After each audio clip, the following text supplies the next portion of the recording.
Madame, monsieur, bonsoir. À la une du journal de ce jeudi 10 mai, l'espoir et la tension qui montent pour les joueurs de l'Estac et leurs supporters. 24 heures avant le coup d'envoi de la rencontre à Monaco. Si les Troyens l'emportent, ils ouvrent la porte de la Ligue 1. Quel est donc l'état d'esprit du groupe? Réponse dans un instant. Du sport également, mais sur le plan universitaire cette fois. L'UTT accueille aujourd'hui et demain les championnats de France de futsal à la halle sportive, au COSEC 3 et au complexe Henri Terret. 300 étudiants sont présents venus de toute la France. Un gage de reconnaissance pour l'université troyenne. Accueillir plus de 20 000 personnes sur la route du Champagne en fête les 4 et 5 août prochains, ça se prépare. Ce matin, les maires des communes concernées se sont réunis à Urville pour évoquer les questions de sécurité. Reportage à suivre. 5 ans que le club, la ville et les supporters troyens attendent ce moment, car jamais depuis 2007, l'Estac n'a été aussi proche de la montée en Ligue 1. Elle pourrait se jouer demain soir en cas de victoire contre l'AS Monaco ou la semaine prochaine contre Amiens.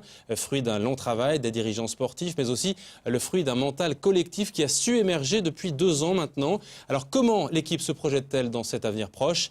Élément de réponse avec Damien Ardois. Pour des images d'accession en Ligue 1, il ne faut pas remonter très loin. C'était en 2005. Comme cette année, l'Estac avait sauvé de peu sa tête la saison précédente. Comme cette année, c'est un groupe de joueurs soudés qui a tracé sa route vers les sommets. C'est vrai qu'il y a la vie dans les vestiaires se passe bien. C'est beaucoup plus facile de bien vivre quand il y a des victoires au bout. Et voilà, on continue à être serein. On est sûr de notre jeu. On construit nos matchs. Et il n'y a que comme ça qu'on pourra aller au bout. Première étape pour aller au bout, Monaco. Dans le même temps, Clermont se déplace à Guingamp qui fête en grande pompe son centenaire. Sedan, qui est un peu plus loin au classement, reçoit Châteauroux. Demain soir, les Troyens affronteront une équipe monégasque en très net regain de forme malgré l'absence d'enjeu. Autant vous jouez la montée, je pense que vous êtes très bien partis. Et voilà, vous avez un match derrière nous à Amiens que je pense que vous allez bien négocier. Donc voilà, nous on joue à domicile, on est quand même l'AS Monaco. Je sais que l'équipe elle est motivée et que voilà. Il reste encore 2 matchs, on n'a que 3 points d'avance. On sait qu'en perdant à Monaco, et si Clermont gagne, il nous passe devant. Donc il n'y a rien d'acquis du tout. Mais c'est sûr que je préfère être à notre place. Pour l'Estac, la place est la bonne, surtout que tous les feux sont au vert. À part Mathieu Saunier blessé, le groupe est au complet. Le match a été préparé idéalement cette semaine, comme tous les autres matchs de ce sprint final. En fait, on est excité, mais c'est positif quand on a envie de jouer le match le plus rapidement possible, en fait, pour savoir ce qui se passe après, en fait. Donc voilà, après, ce qui fait la différence, c'est fraîcheur mentale qu'on doit essayer d'avoir. Et après, physiquement, on n'a pas de problème. De l'aventure de 2005, il ne reste que 2 rescapés, Sébastien Grax et Jean-Marc Furlan. L'entraîneur s'appuie sur son vécu face à ses joueurs. Si j'avais un groupe de joueurs très talentueux, avec un budget énorme, effectivement, je leur dirais, attention messieurs, soyez vigilants. Là, c'est pas le cas. Là, au contraire, j'ai des garçons qui se sont construits dans le dur, dans la difficulté. Donc au contraire, je les rassure. On dit voilà, soyez vous-même. Depuis 5 ou 6 matchs, restez vous-même. La dernière fois que l'Estac a joué à Monaco, c'était en Ligue 1. Et c'est peut-être sur la pelouse du stade Louis II que l'Estac va officialiser son retour dans l'élite dès demain soir. On croise les doigts, les joueurs troyens décolleront de Troyes demain pour Monaco à 9 h. Coup d'envoi du match à 20 h 30. Canal 32 sera bien sûr sur place pour suivre la rencontre. À propos de foot, 24 universités sont en compétition aujourd'hui et demain à la halle sportive de l'UTT, au COSEC 3 et au complexe Henri Terret pour les championnats de France universitaires de futsal. 10 équipes de filles et 14 de garçons, dont ceux d'Antilles, Guyane et de Nouvelle-Calédonie, sont sur place, soit environ 300 compétiteurs hébergés au centre sportif de l'Aube. C'est une reconnaissance pour les Aubois après la réussite des années précédentes. Stéphane Goudry est le directeur du service des sports de l'UTT. Après le volleyball, le handball, la Fédération française nous a proposé d'organiser le futsal. Et comme ça faisait 10 ans, parce qu'en 2001 déjà, nous avions accueilli la première Coupe de France de futsal. Donc c'était l'occasion de récidiver. On a la chance d'accueillir nos amis de l'université Antilles-Guyane, donc ils sont même là depuis 4 jours pour un long séjour sur 3.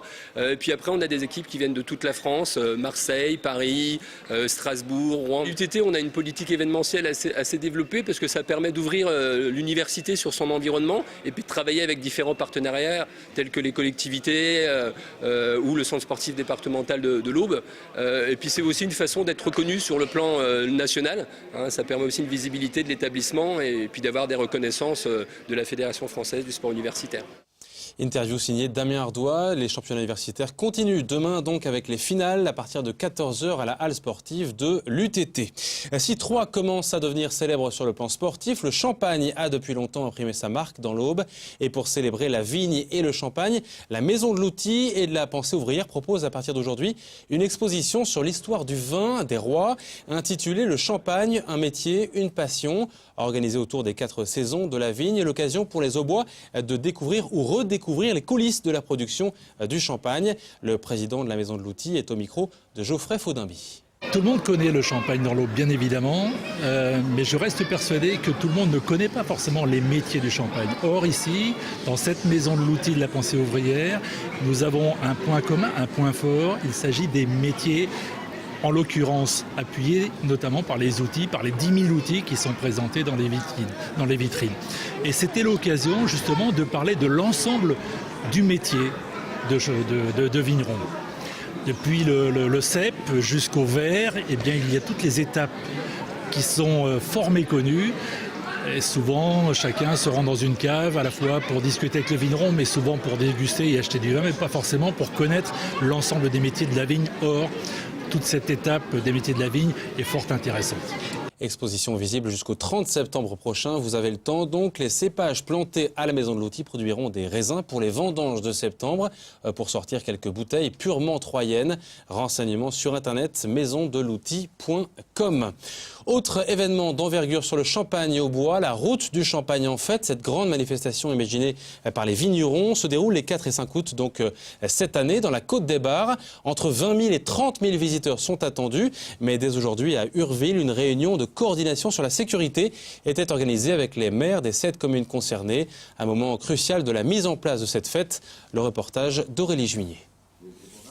À chaque entrée et sortie de village, il faut prévoir un dispositif de sécurité. 7 communes de la Côte des Bars participent à la route du Champagne en fête. Aujourd'hui, c'est l'occasion de faire le point sur les risques principaux avec les acteurs concernés. Il y a beaucoup de voitures, il y a beaucoup de monde, ce sont les gens qui se déplacent dans les caves. Donc ça crée un petit peu ça peut créer des bouchons ou des difficultés à droite à gauche. Donc en amont, ça demande de prévoir des parkings, de prévoir de la circulation, éventuellement des gendarmes, des bénévoles, des scouts, des gilets jaunes, de la sécurité. Et donc c'est le but de la journée. Chaque commune a préparé un plan d'action pour que l'événement se passe au mieux.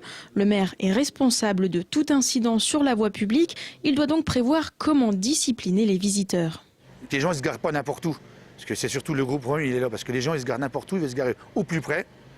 Et s'il y a un problème, eh ben, on ne peut pas passer. Et là, le maire est quand même responsable parce qu'il doit laisser le passage au secours. À Urville, le maire compte donc prendre un arrêté simple mais efficace. Le centre-ville sera piétonnier. Tout ce qui est voirie sera interdit à circulation pour que le public puisse se promener à pied et qu'il n'y ait pas de problème. Il y aura un chemin de contour et les parkings ils seront à l'extérieur. Comme le chemin de contour il traverse tout le village, il est vraiment à ras du village, donc il n'y aura pas de problème pour venir se garer et assister à venir visiter les caves. Dans les caves, des dégustations sont prévues. L'abus d'alcool est l'autre risque majeur de ce type de manifestation. Cette année, les organisateurs ont prévu des distributions d'éthylotest, en plus de la prévention classique. Au final, de nombreux bénévoles et agents vont être impliqués dans la sécurisation des sites. Il y aura à peu près une douzaine de gendarmes de réservistes qui seront sur la manifestation. Et ça représente à peu près une bonne cinquantaine de bénévoles officiels, plus les bénévoles qui représentent dans les caves, les maisons de champagne. On est pas loin de 200 personnes de bénévoles sur le secteur. Aujourd'hui, l'emplacement des parkings, voitures, bus, motos et camping-cars a été déterminé. La prochaine réunion de préparation aura lieu mi-juin. En tout, une vingtaine de caves seront ouvertes au public pour la route du Champagne en fête. De nombreuses animations sont déjà prévues et 20 à 30 000 visiteurs sont attendus. Et le site internet de la route du Champagne en fête 2012 est déjà en ligne pour préparer votre visite et obtenir le passeport de dégustation sur 2012.routeduchampagne.com. On s'arrête à présent et pour terminer ce journal sur une commémoration nationale déclinée dans l'Aube, celle de l'abolition de l'esclavage.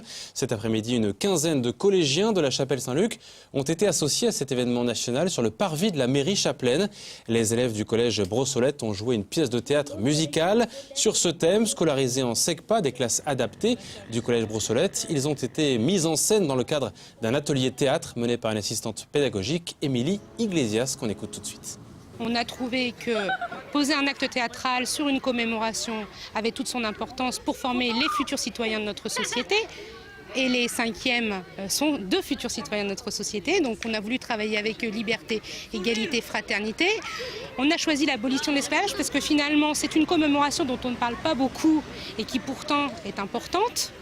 Donc on a décidé de travailler sur ce sujet. En plus, c'est la libération de l'homme et c'est l'homme qui a décidé d'affranchir des hommes qui étaient esclaves auparavant. On a voulu travailler ça avec les élèves pour aussi que ces élèves comprennent que nous pouvons tous vivre ensemble avec nos différences et que voilà, il faut que ces valeurs de la société prennent sens.